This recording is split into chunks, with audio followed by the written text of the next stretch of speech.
여러분 안녕하세요. 삼국지 하면 떠오르는 장수가 있죠? 바로 조자룡 조운입니다. 장판파에서 유비의 아들 아두를 품에 안고 조조의 100만 대군 속을 칠진칠출하는 그 모습, 은빛 갑옷을 입고 백마를 타고 질주하는 모습은 정말 환상적이지 않습니까? 삼국지를 좋아하는 분들이라면 누구나 조운을 최고의 장수 중 한 명으로 꼽습니다. 무예도 뛰어나고 충성심도 높고 인격도 훌륭하죠. 그런데 말입니다. 이렇게 완벽해 보이는 조운이 왜 총나라에서 제대로 중용되지 못했을까요?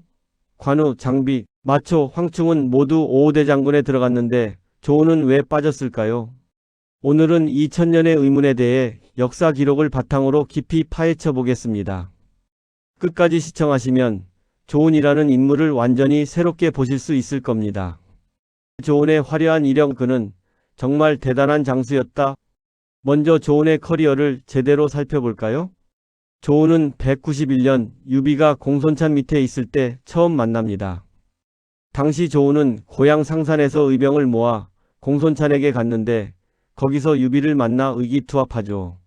공손찬이 원소에게 패하자 조운은 고향으로 돌아갔다가 다시 유비를 찾아옵니다. 이때부터 조운은 유비의 곁을 평생 지키게 됩니다. 거의 30년 가까이 함께한 거죠. 그의 가장 유명한 업적은 역시 208년 장판파 전투입니다. 조조의 대군에게 쫓기던 유비가 아내와 아들을 버리고 도망갔을 때 조운 혼자 되돌아가서 유선 아두를 구출해냅니다. 정사 삼국지에는 이렇게 기록되어 있습니다. 조운이 아두를 품에 안고 간부인을 보호하여 모두 난을 면했다. 연희에서처럼 칠진칠출은 과장이지만 적진 한복판에서 주군의 아들을 구해낸 건 사실입니다. 이 사건으로 조운은 유비의 절대적인 신뢰를 얻게 됩니다. 적벽대전 이후에는 계양, 영릉, 계양 등지를 평정하는 데 참여했고 214년 유비가 익주를 평정할 때도 중요한 역할을 했습니다. 유비가 성도로 진격할 때 조운은 강주의 보급로를 지키는 중요한 임무를 맡았죠. 그런데 여기서 문제가 발생합니다. 219년 유비가 한중왕이 됩니다. 그리고 공신들에게 포상을 하죠.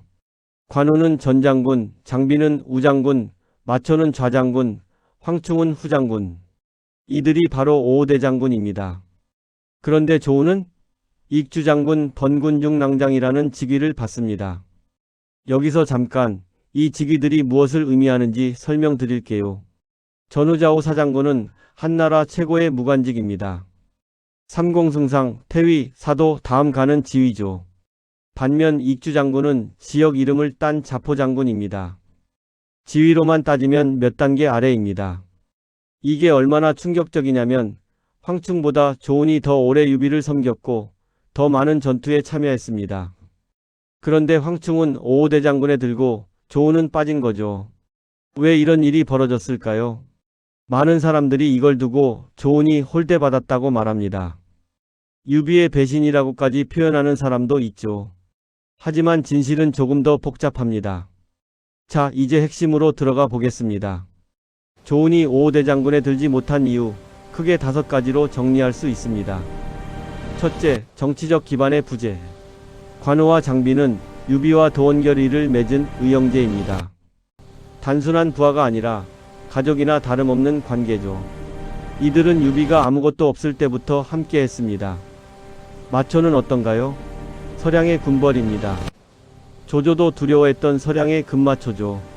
마초가 유비에게 귀순했다는 것 자체가 엄청난 정치적 이벤트였습니다. 마초의 명성만으로도 총나라의 위상이 올라갔으니까요. 황충은 형주 출신의 유력 장수였습니다. 형주 세력의 대표자로서 높은 지위를 받은 거죠. 그런데 조운은 하북 상산 출신의 개인 무장이었습니다. 뒤에 세력도 없고 정치적 연줄도 없었습니다. 그냥 능력 하나로 승부하는 사람이었죠. 유비 입장에서는 정치적 균형을 맞춰야 했습니다. 형주파, 익주파, 서량파, 그리고 유비의 측근들.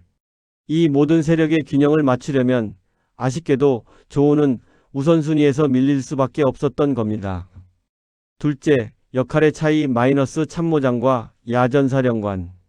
조운의 주된 역할은 유비의 호위대장이었습니다. 정사 삼국지를 보면 조은의 직책은 줄곧 중호군, 영군 중랑장 같은 것들입니다. 이게 뭐냐면 주군의 친위 대장이라는 뜻입니다. 반면 관우는 형주를 지키는 독립사령관이었습니다.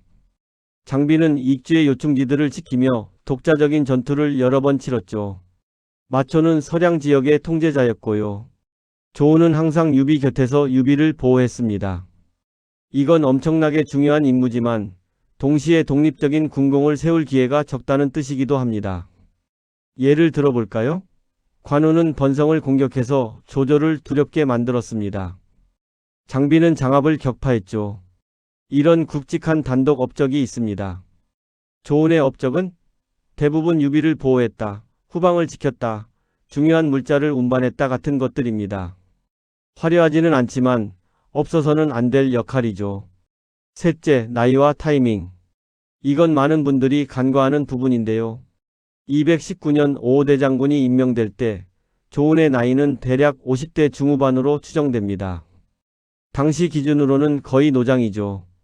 반면 관우, 장비는 유비와 비슷한 또래였고 이미 오랜 시간 독립적인 지휘관으로 활약했습니다. 유비 입장에서는 앞으로 10년, 20년을 내다보고 인사를 해야 합니다. 조은에게 최고 지위를 주는 것보다 그를 믿을 수 있는 측근으로 두고 다른 정치적 고려가 필요한 인물들을 5대 장군으로 임명하는 게 더 합리적이었을 수 있습니다. 넷째, 조은의 성격 마이너스 직언하는 신하. 정사 삼국지를 보면 조은은 매우 신중하고 원칙적인 성격이었습니다. 유비가 오나라와 동맹을 맺기 위해 손부인과 결혼하려 할 때 조은은 이를 위험하다고 경고했습니다. 실제로 나중에 손부인이 유선을 납치하려 할 때 조은이 막아냈죠. 또 익주를 평정한 후 많은 신하들이 토지를 나눠 갖자고 할 때 조은만 홀로 반대했습니다. 백성들이 전쟁으로 힘들어하는데 토지를 나눠 가지면 안 된다고 직언했죠. 이런 직언은 리더에게는 귀찮을 수 있습니다. 물론 유비는 현명한 군주였기에 조은의 말을 소중히 여겼지만 그렇다고 해서 정치적 포상까지 최우선으로 해줄 필요는 없었던 거죠. 유비는 조은을 믿었지만 동시에 조은이 권력을 탐하지 않는다는 것도 알고 있었을 겁니다. 그래서 조은에게는 실질적인 신뢰를, 다른 장수들에게는 명목상의 지위를 준 거죠. 다섯째, 군공의 가시성. 이건 좀 씁쓸한 이야기인데요. 전쟁에서 성을 함락시키고 적장을 베고 땅을 넓히는 건 눈에 보입니다. 기록에도 확실히 남죠. 하지만 주군을 지키고 보급로를 확보하고 위기 상황을 미연에 방지하는 건 눈에 잘 안 보입니다. 조은의 업적 대부분이 바로 이런 것들이었습니다. 장판파에서 아두를 구한 건 확실히 대단한 공이지만 이건 공격적인 군공이 아니라 수비적인 공이었습니다. 유비를 평생 지켰다는 건 엄청난 일이지만 이건 하나의 큰 사건으로 기록되기보다는 수많은 작은 순간들의 집합이죠. 자, 여기까지 들으면 조은이 정말 억울하게 홀대받았구나라고 생각하실 수 있습니다. 하지만 다른 관점에서 보면 조은이 그렇게 홀대받은 건 전혀 아닙니다. 오히려 특별한 대우를 받았다고도 볼 수 있죠. 신뢰의 증거들. 첫째, 유비는 조은을 항상 곁에 두었습니다. 이게 무슨 의미일까요? 가장 믿을 수 있는 사람이었다는 겁니다. 관우는 형주에, 장비는 익주 각지에 떨어져 있었습니다. 하지만 조은은 언제나 유비의 바로 옆에 있었죠. 유비가 가장 위험한 순간, 가장 중요한 순간에 항상 조은을 불렀습니다. 둘째, 가족을 맡겼습니다. 유비가 오나라에 갔을 때 조은에게 유선과 가족들을 맡겼습니다. 자신의 목숨보다 소중한 아들과 가족을 맡긴 거죠. 이보다 더 큰 신뢰가 있을까요? 셋째, 유비 사후에도 중용되었습니다. 유비가 죽고 유선이 즉위한 후 제갈량이 북벌을 시작할 때 조은을 부장으로 임명했습니다. 당시 조은의 나이는 70세가 넘었습니다. 보통 이 나이면 은퇴하죠. 하지만 제갈량은 조은을 불렀습니다. 228년 1차 북벌 때 조은과 등지에게 의병을 맡겨 기산을 치게 했죠. 비록 이 전투에서 패배했지만 조은은 질서정연하게 퇴각했고 병력 손실을 최소화했습니다. 제갈량은 이를 높이 평가했죠. 실질적 권한. 익주장군이라는 직위가 낮아 보이지만 실제로는 상당한 권한이 있었습니다. 익주는 총나라의 핵심 지역이니까요. 그리고 조우는 계속해서 중요한 임무를 맡았습니다. 유비가 오나라를 칠 때 조우는 홀로 반대했습니다.